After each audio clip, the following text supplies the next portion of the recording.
देखो भाई, आज हम इंटरनेट पे पूरी तरह से निर्भर है।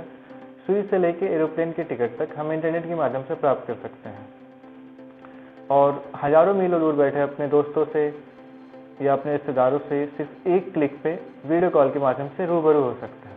आज का जमाना तो इंटरनेट के बिना ऐसा हो गया है जैसे कि जलविन मछली। अगर इंटरनेट को कुछ दिनों के लिए बंद कर दिया जाए तो अकाल जैसा मंजर देखने को मिलेगा। तो भैया अब सवाल ये आता है कि इंटरनेट कहाँ से आता है, इंटरनेट का मालिक कौन है और हम इंटरनेट कैसे यूज कर पाते हैं। तो आज मैं आपके इन सभी सवालों का जवाब दूंगा। तो मैं हूं आशीष कुमार शर्मा और मैं आपको इंटरनेट से जुड़ी कुछ बातें बताता हूं और आपका स्वागत करता हूं आपके अपने चैनल हेल्प मी में। तो इंटरनेट वो साधन है जिसके द्वारा हम बहुत सारे मोबाइल फ़ोन्स या कंप्यूटर्स को एक साथ जोड़ सकते हैं।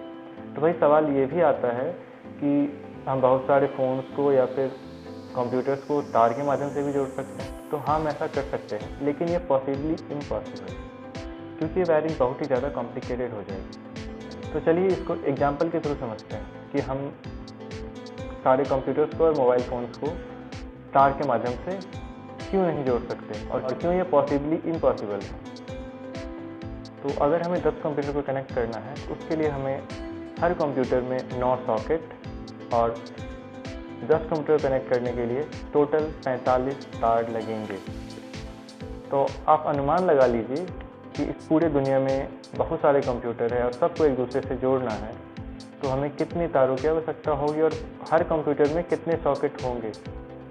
और अगर हम सिर्फ 10 कंप्यूटर को तार के माध्यम से जोड़ते हैं तो ये देखिए कैसा दिखता है ना, कुछ ज़्यादा ही कॉम्प्लिकेटेड। तो चलिए कॉम्प्लिकेटेड वायरिंग्स को छोड़ के हम वायरलेस टेक्नोलॉजी की बात करते हैं। अभी हम तो फ्री हैं, हमारा फ़ोन, हमारा कंप्यूटर, मतलब बिना किसी वायर को लगाए हुए हम इंटरनेट का, हाई स्पीड इंटरनेट का यूज कर सकते हैं। लेकिन क्या आपको पता है कि आज भी इंटरनेट तारों से ही बना हुआ है। तो चलिए आपको संक्षेप में बताते हैं कि इंटरनेट काम कैसे करता है, उसके बाद विस्तार में भी इस पर चर्चा करेंगे। तो आप जो ये वीडियो देख रहे हैं ये मैंने एडिट करके YouTube पे अपलोड किया है, जो कि गूगल के डाटा सेंटर में स्टोर्ड है, जो कि यहाँ से मीलों दूर, हज़ारों मीलों दूर अमेरिका में स्थित है। तो जैसे ही आप वीडियो लिंक पे क्लिक करते हैं आपका फ़ोन एक सिग्नल एमिट करता है जो कि आपके इंटरनेट सर्विस प्रोवाइडर के पास जाता है। आपका इंटरनेट सर्विस प्रोवाइडर वो होता है जो आपको इंटरनेट प्रोवाइड करता है। ये जियो भी हो सकती है, एयरटेल भी हो सकता है। जिस भी कंपनी का इंटरनेट आप यूज करते हैं वो आपका ISP इंटरनेट सर्विस प्रोवाइडर है। तो ISP हमारे फ़ोन द्वारा भेजे हुए सिग्नल को तारों के द्वारा गूगल डाटा सेंटर में भेजता है और गूगल डाटा सेंटर में आपके रिक्वेस्ट की गई वीडियो को सर्वर तारों के थ्रू ही आपके ISP को भेजता है और फिर आपका ISP आपके फ़ोन तक भेजता है। तो इतना लंबा प्रोसेस और हज़ारों किलोमीटर की दूरी तय करके ये वीडियो हमारे फ़ोन तक ईजिली कुछ ही मिली सेकेंडों में पहुंच जाता है ना हैरानी की बात।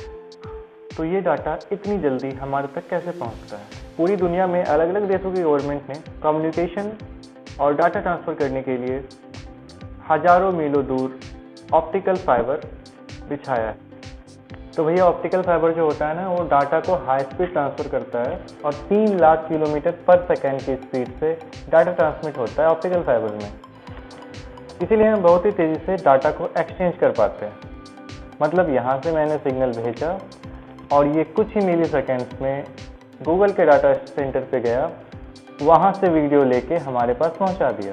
तो हमारा मोबाइल टावर जो है वो ऑप्टिकल फाइबर से कनेक्टेड है और ऑप्टिकल फाइबर के थ्रू उसमें जो डाटा आ रहा है वो आ रहा है लाइट वेव्स में। तो वो लाइट वेव्स को रेडियो वेव्स में कन्वर्ट करता है और वहाँ से सिग्नल एमिट करता है, सिग्नल छोड़ता है और वो सिग्नल हमारे फ़ोन तक पहुँचता है और हम इंटरनेट यूज कर पाते हैं। तो ठीक वैसे ही हमारा फ़ोन रेडियो वेव्स छोड़ता है और मोबाइल टावर उन रेडियो वेव्स को लाइट वेव्स में कन्वर्ट करके डाटा सेंटर तक पहुँचा देता है।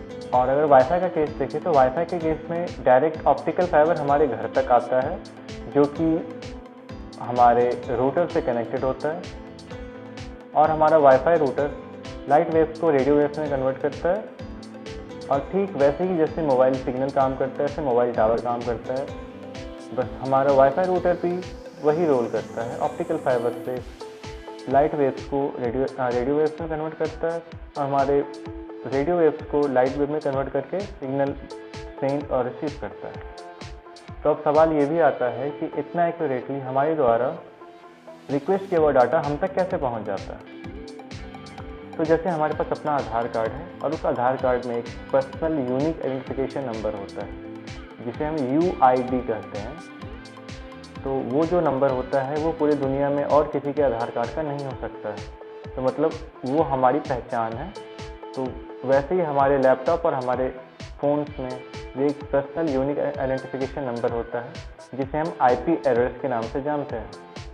और ऐसा ही एक IP एड्रेस सर्वर में भी होता है जिससे हमारा फ़ोन और सर्वर एक दूसरे से कनेक्ट हो जाता है। जैसे कि गूगल का अलग IP एड्रेस है, यूट्यूब का अलग है, फेसबुक का अलग है।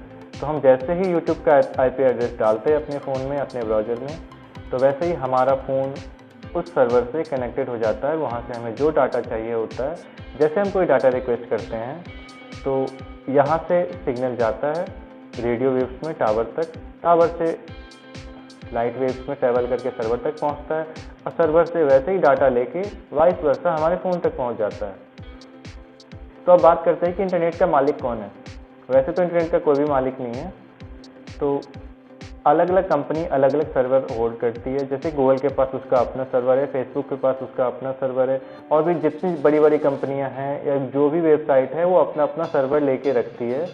तो इंटरनेट का कोई मालिक नहीं है, बस अलग अलग सर्वर है, सर्वर के मालिक हैं और वो अपना सर्वर संभालते हैं। लेकिन इंटरनेट को रेगुलेट करने के लिए बहुत सारी बॉडीज़ हैं। जैसे कि हमारे इंडिया में TRAI, telecom regulatory authority of India, हमारे देश में जो भी सिग्नल आता है, जो भी डाटा आता है, वो उसे रेगुलेट करती है। अभी हाल फिलहाल में ही कुछ वेबसाइट्स और कुछ ऐप्स बैन हुए हैं। तो हमारी गवर्नमेंट ने ये किया है कि उसका जो ऑप्टिकल फाइबर के थ्रू जो सिग्नल हमारे देश में आता था, हमारे गवर्नमेंट ने उस सिग्नल को आने से रोक दिया है, जिसके वजह से हम उस ऐप को यूज नहीं कर पा रहे हैं, उस वेबसाइट को यूज नहीं कर पा रहे हैं। तो आज की वीडियो के लिए बस इतना ही। तो हम आशा करते हैं कि आपको हमारा वीडियो पसंद आया होगा। तो आपसे अनुरोध है कि आप हमारे वीडियो को लाइक करें, चैनल को सब्सक्राइब करें और अपना कीमती वक्त निकाल के छोटा सा कमेंट कर दें, क्योंकि आपका कमेंट हमारे प्रेरणा का स्रोत है। धन्यवाद।